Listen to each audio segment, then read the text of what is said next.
Welcome back to part 4 of Revive the Body. If you haven't seen the first 3 episodes, go click the link up there. Check them out because this is kind of an addition onto them. Today we're going to be focusing on the ankle, and we're going to be focusing on the muscles around the shin. Mainly the gastroc or the calf muscles in the upper part. I'm going to have you rotate 90. The soleus, which is the muscle in the lower part behind there, and the anterior tibialis that's on the front side here. These are muscles that a lot of people don't train and really don't think about, but are incredibly important with what we do every day. If we're lacking that range of motion in the ankle, we're going to see an immature squat. We're going to see low box jumps or box jumps that lead to you smashing your shins.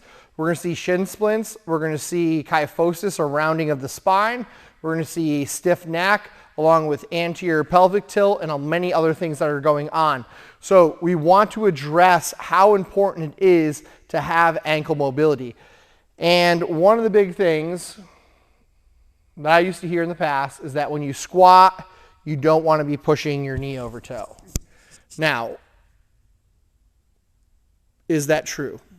No, it's not. No. So what do we get out of it when we push our knee over the toe?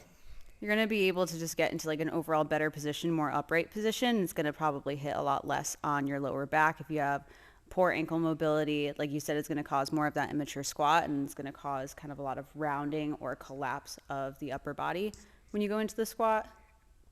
So what we're going to show you is that exact thing, right? We're going to show them exactly what's going to happen if we have an immature squat or we have tight ankles. We're also going to show the improvement of what a good squat looks like when we have good ankle mobility. But it's not just about mobility, and like that word gets thrown around all the time, like mobility this, mobility that.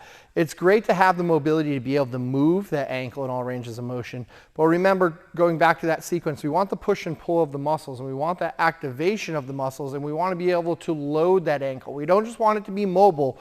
We want to make sure that it could do work for us, okay? So first thing we're going to go into is going to be in general, just seeing the range of motion that's actually happening into the ankle. So if I get Nadine to do a kneeling lunge, and she's just going to take one leg, bring it behind her, and go into a kneeling lunge. One way to start check to see how well our range of motion of our ankle is just a basic test. So we're going to keep the heel on the ground, and she's going to drive the knee forward while she's keeping that body upright. And what we're looking for is the knee going over the toe. This is very important. So this means she's got good range of motion, and she's probably a little bit loaded on there too. Do we feel that weight on that front foot? Good, awesome. And then we're going to come up out of there. Cool. And we're going to stand up. If you do not have that knee going over the toe, you're going to see a lot of this stuff maybe in your body that we're going to just address, okay? So the first thing that it can address is an immature squat, especially for those people who do back squats or loaded squats.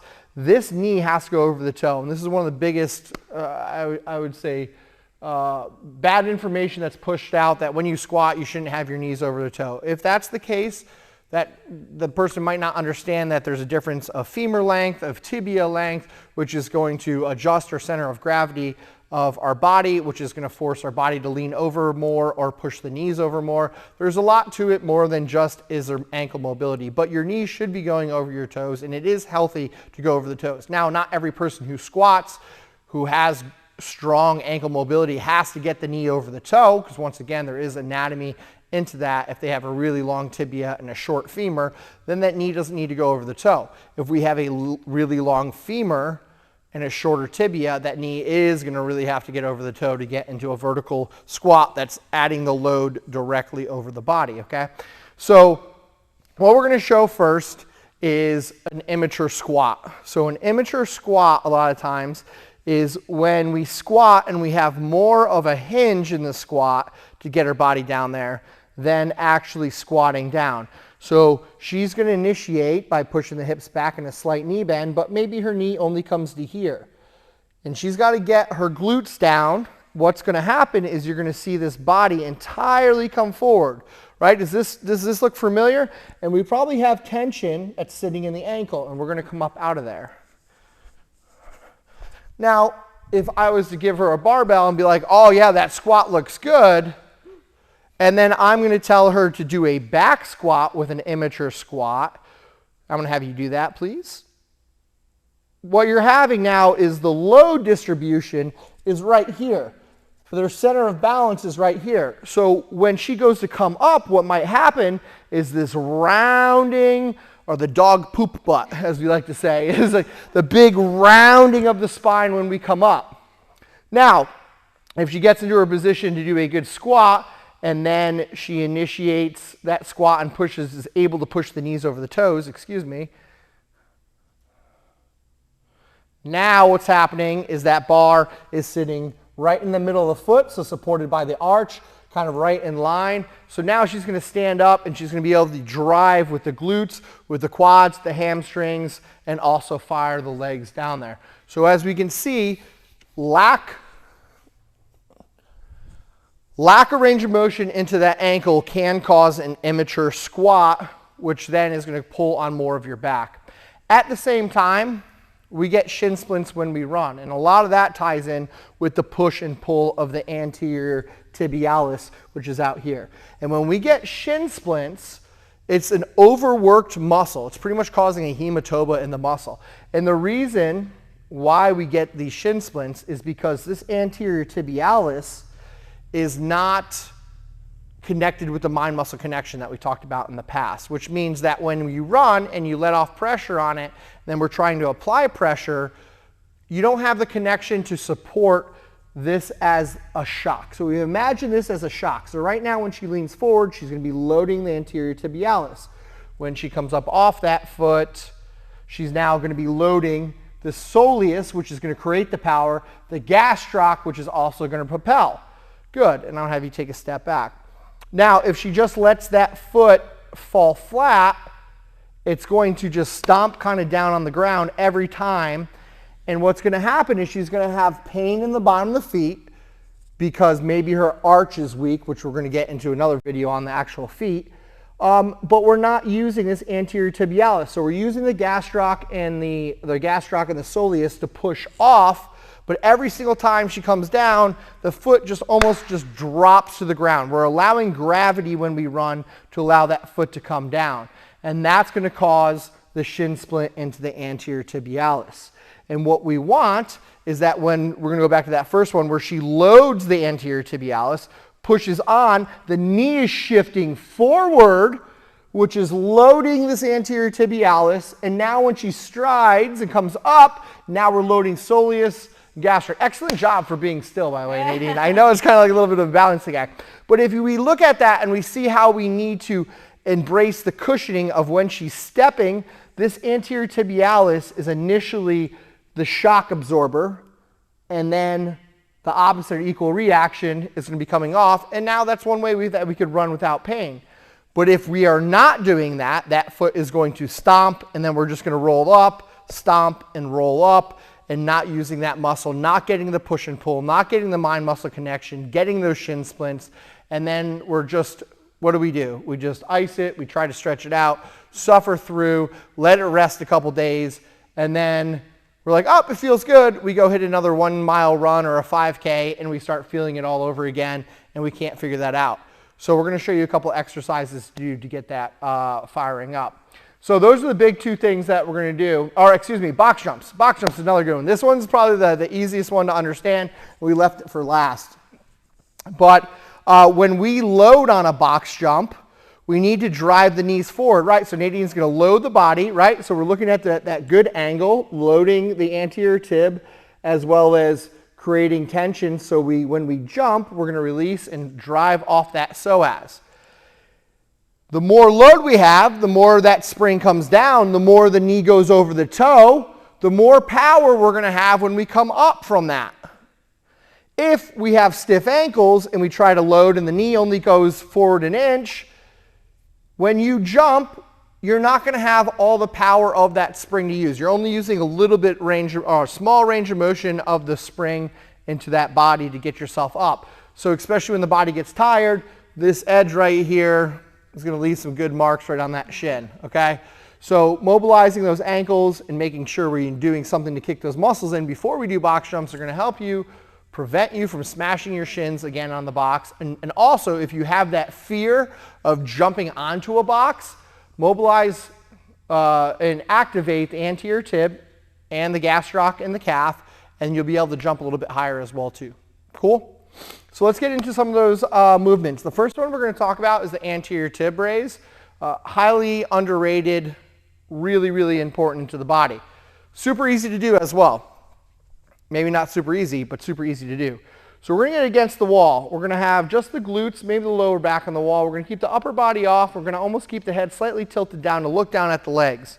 Next, what we want to focus on is squeezing the glutes and locking these quads or these knees out. Good job. So you can see that Nadine's quads are locked out. Hopefully you can see that. If not, they are, trust me. So the knee is going to be locked out. We're going to feel the quad fire, feeling the glutes fire. What she's going to do is just raise the entire foot up nice and flat, up and down. If the toes curl up, that's okay. It's not the end of the world.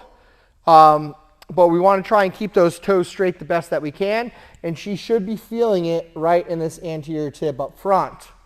On top of that, we don't want to go all the way down and relieve the pressure off. We still want that tension on there. So as we're doing almost these pulses up, take them nice and slow. Nadine does a really good job of holding them at the top to really fire those muscles.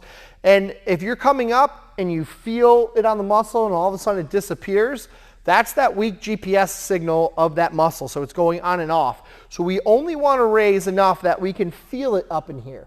If we have a hard time doing that, move the heels closer to the wall. Making it closer to the wall is going to make this movement a little bit easier. And at the same time, if you're crushing these, try them one-legged. And that's the hard part. So we can stick one leg up, and then we're going to try and do an anterior tib. Yeah, it gets tough. Good job, Nadine. At the same time, before we get there, we can extend those feet out a little bit further away from the wall.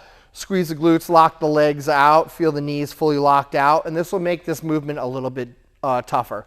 So you can knock out a couple sets, 15, 20, 30 reps of those, rest as needed between those sets to get that anterior tib firing, which is a super underrated muscle that we really don't work too much, and especially, I know you did tons of weightlifting and bodybuilding in the past, and I always remember you saying, like, I don't ever work out my shins. I didn't do calves or shins or any of that stuff. Let's see, the next one that we're going to talk about to help kind of stretch out and start loading the soleus is going to be a lunge position, a half kneeling position, kind of the way that we checked the initial knee over toe. I'm a big fan of having these back toes tucked. It just creates tension into that body. You could always put a kettlebell or something like a weight on this knee as for this movement. And all we're going to do is just try and drive that knee forward, keep that body upright, but you want the load on the body. You want to feel the load. You're not just trying to get the stretch in. You're trying to add weight on there, keeping that heel on the ground, feeling all the toes touch the ground, and then slowly driving back when we do this too. Now, we can kick this up a notch, and if she stands up, we can put her foot onto a box.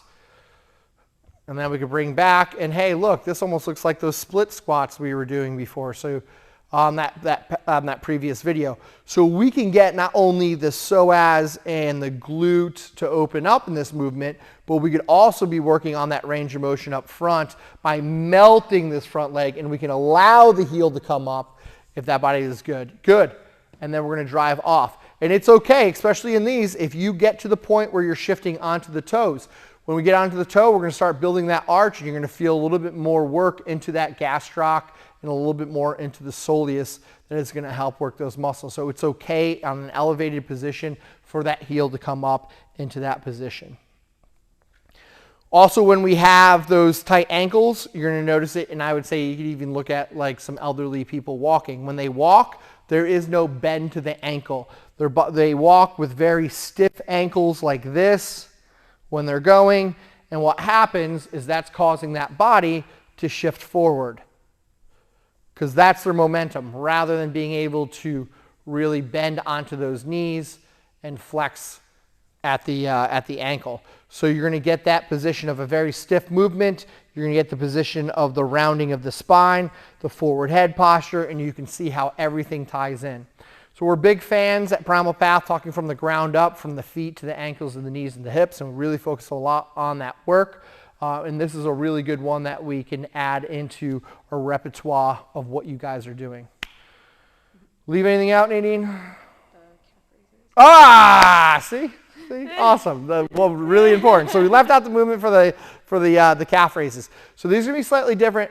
Definitely funky to get into the first time, so I highly suggest videotaping yourself of seeing that movement. And these are going to be knees over toes calf raises. So in general, she's coming with her arms relatively straight. That just helps keep the body generally upright, and that's exactly what we want for most of this movement. We're going to take one foot and tuck it behind the knee of the other one, and that's a little bit of a reminder of where the knee is. We're going to drive that other knee forward, as far forward as possible, so her quad is vertical in line from the shoulder. Can you actually switch it up to the other foot for me so that we can see that? So when she drives that knee forward, good. I'm going to have her squeeze her glute and push the hip forward the best that we can. Good. So we're going to try to have a relatively straight line from the shoulder to the knee. That heel is down on the ground, but she's getting pretty much end range of motion stretch on that. From here, we're going to shift the weight onto the toe, and we're going to keep from the knee up the same. So the body should almost be going up and down, but the heel is going to be kind of reaching back and going forwards. This is going to work a lot of that soleus where all the power is down here because the knee is bent. We're also going to get it into the gastroc, and what's really important is getting those toes into extension and flexion, because if you don't have those working, you might not even be able to work the ankles. But we're going to show that in the next video.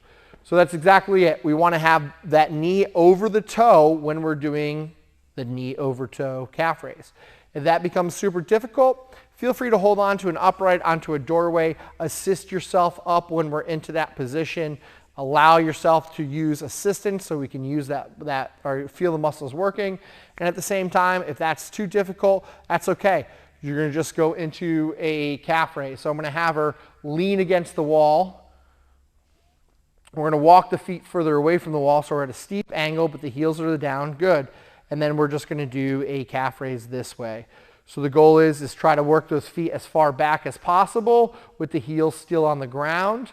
So if she can move, so if that's a little bit too easy, to help with that range of motion for right here, she's going to be as far away as she can, feeling the stretch, locking these knees out, squeezing the glutes, and she's going to do that calf raise. And this is a good way to kind of lead into those knee over toe calf raises. Awesome job, Nadine. So, reminder, we have anterior tibialis raises. That's going to be against that wall, locking the knees out, squeezing the glutes, trying to raise the feet straight up and down. 2, we're going to go into that half kneeling position. We're going to try and drive the knee as far forward as possible, keeping the heel down on the ground. Or if we're on an elevated box, allow that heel to come up. We'll get a little bit of extension of those toes. And we can also be working on that split stance position, those astrograph split squats that we showed in video 3. And finally, knees over toe calf raises. Knock these out. Only do 50 reps a day of each one of them. And you'd be surprised at how fast you're going to see not only your movement on an everyday basis of walking around change, but your running, your box jumps, and pretty much the freedom of your feet and ankles. Hope you guys enjoyed this. Make sure you like and subscribe. We've got another video that we're going to talk about the importance of feet next week on Monday. Cheers.